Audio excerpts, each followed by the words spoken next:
네, 유승민 작가와 함께합니다. 어서 오세요. 안녕하세요. 자, 오늘 어떤 내용일까요? 네, 오늘 윤 전 대통령 세금 특혜에 대한 내용인데요. 지금 거주하고 있는 서초동 아크로비스타가 매매가가 33억 원 정도로 알려져 있습니다. 네. 그런데 윤 전 대통령은 이 재산세와 종합부동산세를 내지 않아도 되죠. 서초구의 조례 때문인데요. 이게 1975년 군사독재 시절 제정된 그 전직 대통령 주택에 대한 감면 조례가 아직도 유지되고 있기 때문입니다. 네. 이 조례에 따라서 재산세와 종부세 도합 약 900만 원 정도가 면제가 되는데요. 근데 어제 서초구 의회에서 이런 특혜를 없애자라는 개정안이 정식 발의가 됐습니다. 통과할 가능성이 어느 정도가 될지 취재해봤습니다. 그러게요. 네. 근데 이제 박근혜 전 대통령 사저도 서초구에 있었던 적이 있었잖아요. 네, 그때도 안 냈습니까, 그러면? 예, 안 냈습니다.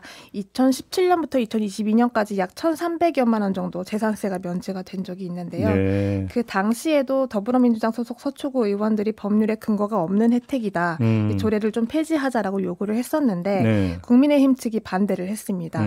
그 이유가 전직 대통령 지지자들의 감정을 자극할 수 있다라는 이유였고요. 네. 서초구청도 반대를 했는데 네. 자문을 받아봤더니 그 결과 조례가 적법하다고 판단을 했기 때문에 유지를 하겠다라는 입장을 고수하고 지금까지 이제 이어져 오고 있는 겁니다. 아니, 감정을 의식해서 조세를 이렇게 한다고요? 예.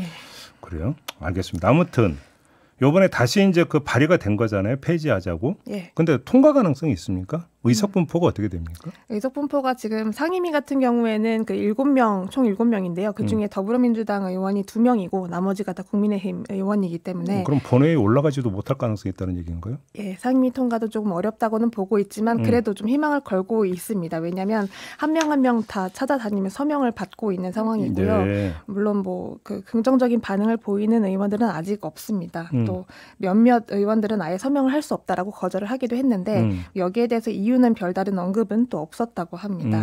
다만 그동안 이제 의회에서 의견이 갈리는 상황이 있었을 때마다 이제 국민의힘 의원들이 하나로 늘 뭉쳐서 반대 의견을 표명을 했기 때문에 좀 통과를 하기는 쉽지 않을 거다라고 아직은 보고 있습니다. 그런데 이게 어떤 그 당파의 문제가 아니라 전직 대통령 전체를 상대로 하는 거잖아요. 그렇죠. 네.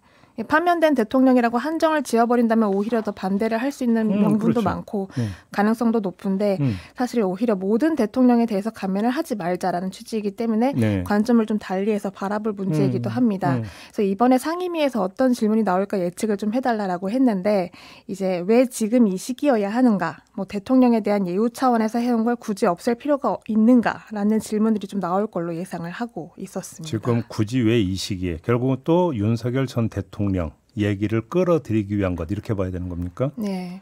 다만 이제 서초구처럼 전직 대통령 주택에 대한 감면 조례를 유지하고 있는 곳들이 서울 25개 자치구 가운데 13군데가 있습니다. 그렇기 때문에 내부에서도 인식 자체가 이 개정안 발의를 두고 굳이 지금 왜 해야 하냐라는 그 이유로 이제 반대를 할 가능성이 높다라고 보고 있는 건데요. 네. 다만 문재인 전 대통령이 머물고 있는 경남 양산 같은 경우 이런 조례가 존재하지 않습니다. 그럼 문재인 전 대통령 재산세 이런 거 내는 거예요? 네, 내는 걸로 전해져 있고요. 그러니까 임기를 다 채운 전직 대통령도 누리지 못하고 있는 혜택을 파면된 대통령들이 누려서 마땅한 것인가? 라는 지극히 상식적인 질문을 던져볼 수 있는 가장 적합한 시기가 바로 지금이 아닌가 싶은데요. 이 대표 발의를 했던 박재영 더불어민주당 서초구 의원 이야기를 한번 들어보시겠습니다.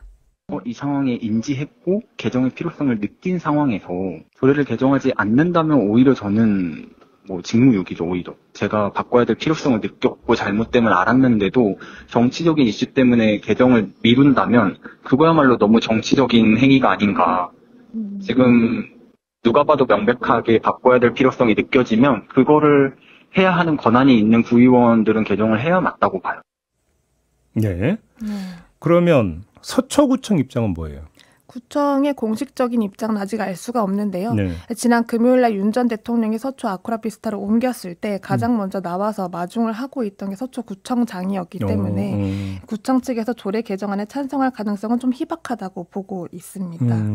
이 서초구의 정치적 구조상 통과되기는 힘들다고 보면서도 이제 희망을 걸고 있는 이유는 이 발의를 했을 때 또 통과가 안 된다면 또 그걸 지켜보는 국민들 또한 판단을 하게 될 것이고 또 그 여론에 따라서 이후에 또 추진을 할 수 있는 사안이기도 하기 때문에 다만 기대를 좀 걸어보고 싶은 부분은 반대를 할 거란다고 한다면 2019년에 조례 폐지를 요구했을 때 그 국민의힘 측이 반대를 했던 것처럼 그 지지자들의 감정을 자극할 수는 없다라는 그런 이유가 아니고 조금 더 합당한 근거가 나와준다면 앞으로 이야기를 해볼 수 있지 않을까라는 것에 아니 기대를 이거는 걸고 근본적으로 윤석열 전 대통령을 떠나서 전직 대통령한테 왜 세금을 깎아줘야 돼요?